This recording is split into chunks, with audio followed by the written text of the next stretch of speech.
Le but de cette formation, c'est d'apprendre à nos stagiaires les techniques du débosselage en peinture, afin qu'ils puissent après le faire chez eux ou le faire dans les garages, se mettre à leur compte pour certains, de voir l'ensemble du métier pour qu'après ils puissent être autonomes, tout simplement. Donc là, c'est comme ça que se situe le devis de ce véhicule-là. Donc on est bien entre 90 et 100 impacts sur le pavillon et il nous calcule directement le chiffre de la réparation juste pour le pavillon, d'accord? Et on va faire le tour du véhicule, on va continuer à chiffrer l'ensemble des éléments. Le carrossier va être obligé de repeindre pour refaire le véhicule et le débosseleur, il n'y a pas besoin de peinture. Donc c'est beaucoup plus rapide, beaucoup plus économique. Techniquement, il n'y a pas de prérequis, non. C'est ouvert à tous, mais c'est quand même un peu plus facile pour les gens qui ont déjà travaillé dans l'automobile au départ.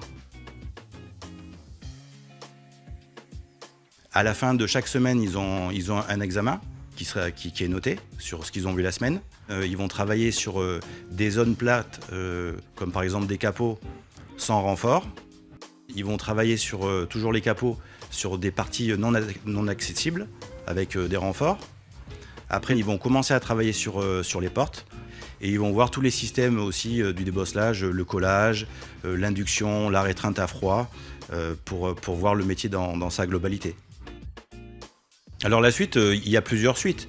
Donc il y a par exemple des sociétés de débosselage qui nous envoient donc des gens à former ici. Donc après, quand ils ont fini la formation, ils repartent dans l'entreprise qui l'ont embauché en débosselage. On a aussi des carrossiers ou des groupes qui forment des salariés de chez eux. Après, ils vont retourner dans leur garage et puis ils vont faire du débosselage. Et après, on a des gens qui sont formés ici, et après ils vont monter leur société. Il aura appris à enlever une petite bosse sur toute partie d'un véhicule, que ce soit sur une porte, sur une aile, sur un capot. Il sera capable d'enlever une rayure enfoncée, il sera capable de faire des réparations. Après, il ne sera pas expérimenté, parce que l'expérience, ça se fait avec le temps. Mais il aura déjà toutes les bases pour pouvoir commencer bien dans le métier déjà.